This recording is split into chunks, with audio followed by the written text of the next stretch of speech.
Hello అండి, మా ఇంట్లో దీపావళి పండగ అయితే ఇలా చక్కగా సెలబ్రేషన్ చేసుకున్నాము. ఇంకా సాయంత్రం కాగానే సంధ్యా దీపం అయితే వెలిగించాము. ఇంకా ఇంటి చుట్టూ గుమ్మాల దగ్గర, ఇంకా గోడలపైన, ప్రహరీ గోడలపైన అంతటా దీపాలు వెలిగించామండి. ఆ దీపావళి వరుసల్లో దీపపు కాంతులతో ఇంకా మా ఇల్లు అయితే లక్ష్మీమయంగా మారిపోయిందండి.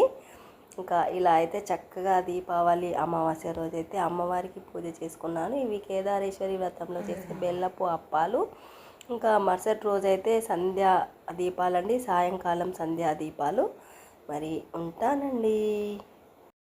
దీపావళి తెల్లవారి నుండి అయితే కార్తీక మాసం అయితే స్టార్ట్ అయిపోతుందండి. ఇంకా కార్తీక మాసంలో ఇలా చక్కని రంగవల్లికలు, ఇంకా ముగ్గులు, ఇంటి ముందు అందమైన ముగ్గులు వేసి ఇంకా శివకేశవులకు ప్రీతిప్రాప్తమైన దీపారాధన అయితే చేయాలండి.